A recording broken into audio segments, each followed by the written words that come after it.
जय श्री श्याम दोस्तों, कैसे हैं आप सब भक्तों। आज हम निर्जला एकादशी की विधि जानेंगे और उनकी कथा सुनेंगे। निर्जला एकादशी जेठ सुदी एकादशी 11 को निर्जला एकादशी होती है। एकादशी के दिन सबको निर्जला एकादशी का व्रत करना चाहिए। जल भी नहीं पीना चाहिए।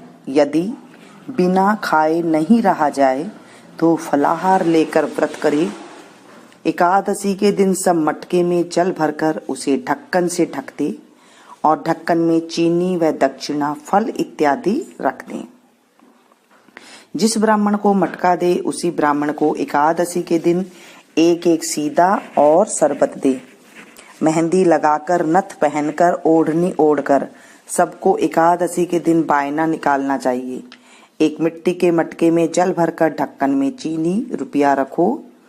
बायने के साथ आम रखकर और करवे पर रोली से साथिया बनाकर ढक्कन से ढक दो। फिर हाथ फेर कर सासू जी के पैर छूकर दे दो। इस तरह से करना चाहिए निर्जला एकादशी की विधि। शुरुआत ऐसे करते हैं और उसके बाद जो है आज के दिन चावल नहीं खाना चाहिए और उसके बाद जो है हाथ में चीनी के दाने ले लें और उसके बाद कथा सुने। 1 लोटा पानी का ले लें और चीनी के हाथ में दाने ले लें थोड़े से, या फिर तिल के दाने ले लें, क्योंकि यहाँ चावल हाथ में नहीं लिए जाते हैं तो आप इस तरह से ले लें। निर्जला एकादशी जब आप सारी एकादशी ना कर सके तो निर्जला एकादशी का बहुत ज्यादा महत्व है। बोलिए निगारस माता की जय। श्री भीमसेन बोले, हे पितामह, भ्राता युधिष्ठिर, माता कुंती, द्रौपदी, अर्जुन, नकुल और सहदेव आदि एकादशी के दान व्रत करते हैं और मुझसे एकादशी के दिन अन्न खाने को मना करते हैं। मैं उनसे कहता हूँ, भाई मैं भक्ति पूर्वक भगवान की पूजा कर सकता हूँ, परंतु मैं एकादशी के दिन भूखा नहीं रह सकता। इस व्यास जी बोले, हे भीमसेन, यदि तुम नरक को बुरा और स्वर्ग को अच्छा समझते हो तो प्रत्येक माह की दोनों एकादशियों को अन्न न खाया करो। इस पर भीमसेन बोला, हे पितामह, मैं आपसे प्रथम कह चुका हूँ कि मैं एक दिन एक समय भी भोजन किए बिना नहीं रह सकता। फिर मेरे लिए पूरे दिन का उपवास करना कठिन है। यदि मैं प्रयत्न करूं तो एक व्रत अवश्य कर सकता हूं। अतः आप मुझे कोई एक व्रत बतलाइए जिससे मुझे स्वर्ग की प्राप्ति हो। श्री व्यास जी बोले, हे वायुपुत्र, बड़े बड़े ऋषि और महर्षियों ने बहुत से शास्त्र आदि बनाए हैं कि मनुष्य को दोनों पक्षों की एकादशी का व्रत करना चाहिए। इससे उन्हें स्वर्ग की प्राप्ति होती है। श्री व्यास जी के वचनों को सुनकर भीमसेन नरक में जाने का कारण अत्यंत भयभीत हुए और लता के समान कांपने लगे। वह बोले, हे पितामह, अब मैं क्या करूं, क्योंकि मुझसे व्रत नहीं हो सकता। अतः आप मुझे कोई एक ही व्रत बतलाइए जिससे मेरी मुक्ति हो जाए। इस पर श्री व्यास जी बोले, हे भीमसेन, कृष्ण और मिथुन संक्रांति के मध्य में जेठ माह की शुक्ल पक्ष की एकादशी होती है, उसका निर्जला व्रत करना चाहिए।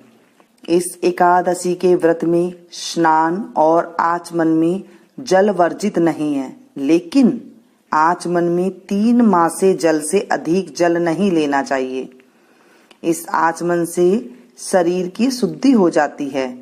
आचमन में 7 मासे से अधिक जल मद्यपान के समान है। इस दिन भोजन करने से व्रत नष्ट हो जाता है। यदि सूर्योदय से सूर्यास्त तक मनुष्य जलपान न करे तो उसे 12 एकादशी के फल की प्राप्ति होती है।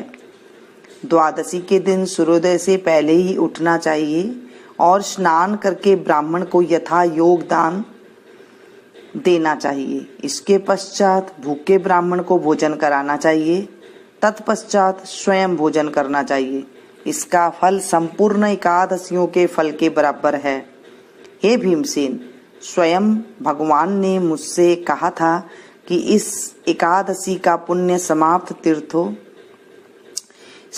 तीर्थों और दोनों दानों के पुण्य के बराबर है। एक दिन निर्जल रहने से मनुष्य पापों से मुक्त हो जाता है। जो मनुष्य निर्जल एकादशी का व्रत करते हैं उसको मृत्यु के समय भयानक यमदूत नहीं दिखते हैं। उस समय भगवान विष्णु के यमदूत स्वर्ग से आते हैं और उनको पुष्पक विमान पर बैठाकर स्वर्ग ले जाते हैं। अतः संसार में सबसे श्रेष्ठ निर्जला एकादशी का व्रत है। अतः यत्न पूर्वक इस एकादशी का निर्जल व्रत करना चाहिए। उस दिन ओम नमो भगवते वासुदेवाय मंत्र उच्चारण करना चाहिए। व्यास देव जी के ऐसे वचन सुनकर उसने निर्जल व्रत किया। इसी एकादशी को भीमसेनी या पांडव एकादशी भी कहते हैं। निर्जल व्रत करने से पहले भगवान की पूजा करनी चाहिए और उनसे विनय करनी चाहिए कि दूसरे दिन भोजन करूंगा। मैं इस व्रत को श्रद्धा पूर्वक करूंगा, इससे मेरे सब पाप नष्ट हो जाते हैं। इस दिन एक बड़े वस्त्र से ढककर स्वर्ण सहित दान करना चाहिए। जो मनुष्य इस व्रत को 2 प्रहर में स्नान तप आदि करके करते हैं उनको करोड़ों फल स्वर्ण के दान का फल मिलता है। जो मनुष्य इस दिन यज्ञ होम आदि करते हैं उसका फल वर्णन नहीं हो सकता। इस निर्जला एकादशी के व्रत से मनुष्य विष्णु लोक को जाता है। जो मनुष्य इस दिन अन्न खाते हैं उन्हें चांडाल समझना चाहिए, वे अंत में नरक में जाते हैं। ब्रह्म हत्यारे, मद्यपान करने वाले, चोरी करने वाले, 3 गुरु से द्वेष करने वाले, असत्य बोलने वाले इस व्रत को करने से स्वर्ग को भी चले जाते हैं। हे कुंती पुत्र, जो पुरुष या स्त्री इस व्रत को श्रद्धा पूर्वक करते हैं उनका निम्नलिखित कर्तव्य है। उन्हें सर्वप्रथम विष्णु भगवान की पूजा करनी चाहिए, तत्पश्चात गो का दान करना चाहिए। उस दिन ब्राह्मणों को दक्षिणा, मिष्टान आदि देना चाहिए। निर्जला के दिन अन्न, वस्त्र, छत्र, उपानह आदि का दान करना चाहिए। जो मनुष्य इस कथा को प्रेम पूर्वक सुनते व पढ़ते हैं उनको स्वर्ग की प्राप्ति होती है।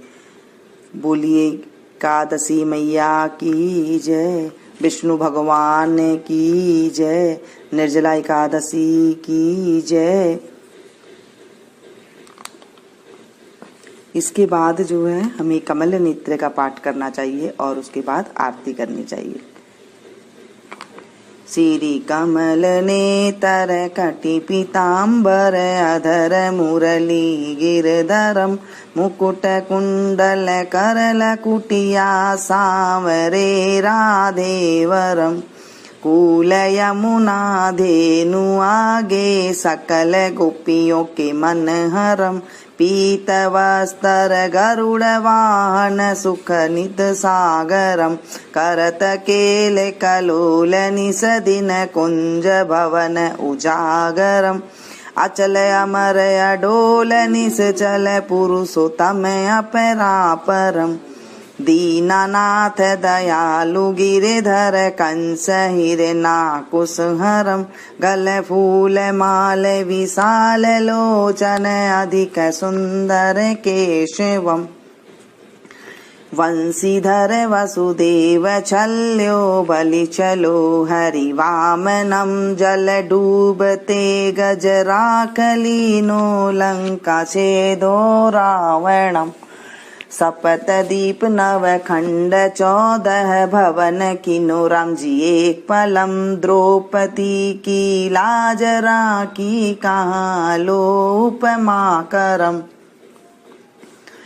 दीनानाथ दयालु पूर्ण करुणामय करुणा करम कवि दत्त दास विलास निस दिन नाम जपत नित नागरम प्रथम गुरु जी के चरण बंद्यो यस्य ज्ञान प्रकाशितम विष्णु जुगादि ब्रह्मा सेवते शिव शंकरम श्री कृष्ण यदुपति केशवम श्री राम रघुवर राम रघुवर राम रघुवर राघवम श्री राम कृष्ण गोविंद माधव वासुदेव श्री वामनम अच्युत वराह नरसिंह पाहि रघुपति पावनम मथुरा में केशव राय विराजे गोकुल बाल मुकुंद जी श्री वृंदावन में मदन